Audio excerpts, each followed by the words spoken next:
मित्र हो, या झाडावरती जे कावळे दिसतात आपल्याला आणि तिथेच बाजूला इकडच्या खंटीवर जरा बारकाईनं बघा, कोकिळाचे 2 पिल्ले बसलेले आहेत. कोकिळाचे 2 पिल्ले बसलेले आहेत आणि कोकिळा ही स्वतः अंडे देते, पण अंड्याला ती कधी घोळत नाही आणि अंड्यातून कधी पिल्ले काढत नाही. पण ती अंडे देते कुठे? ती अंडी देते जिथे कावळ्याचं घरटं आहे तिथे.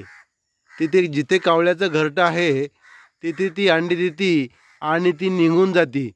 मग नंतर ते कावळे काय करतात, ते अंडे घोळतात आणि त्या अंड्यातून काळे पिल्ले बाहेर पडतात.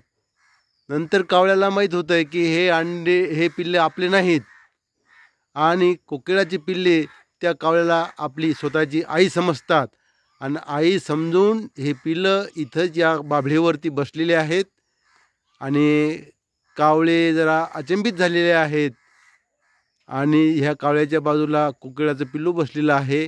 ते म्हणतंय की ही माझी आई आहे आणि कावळा मात्र उडू उडू जातो.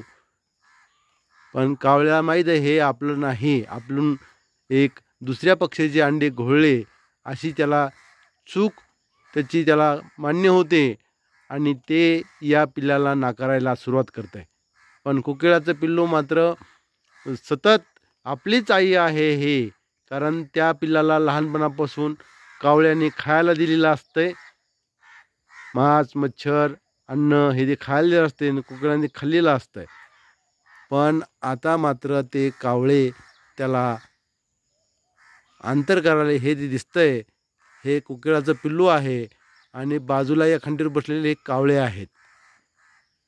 मित्र हो, आयत्या बिळात नागोबा म्हणतो आपण, तसं आयत्या बिळात आयत्या खोप्यात पिल्लं टाकलेले अंडे टाकलेत कोकिळीने आणि ते अंडे आता कोकिळ्याचे अंडे कावळ्याने घोळले आणि पिल्लं बाहेर काढली. अशा प्रकारचा हा व्हिडिओ या ठिकाणी केलेला आहे आणि तुम्हाला माहीत असेल तर कमेंट करा आणि हा व्हिडिओ सरासरी दुसऱ्याला माहीत होण्यासाठी शेअर मात्र नक्की करा मित्र हो. धन्यवाद मित्र हो, धन्यवाद.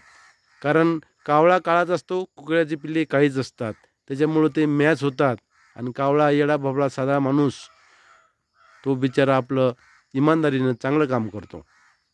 दुसऱ्याचे अंडे म्हणून फेकून देत नाही, त्याच्यातून पिल्लंच बाहेर काढतो. कसं वाटलं मित्र व्हिडिओ तुम्हाला? पहा, ऐका मात्र हा व्हिडिओ. कधी इकडे बरेच वेळची या नारळाच्या झाडावर पण सुद्धा यायला लागलेत, इकडं तिकडं भटकायला लागलेत. ते बाभळीच्या झाडावर बसलेले आहेत.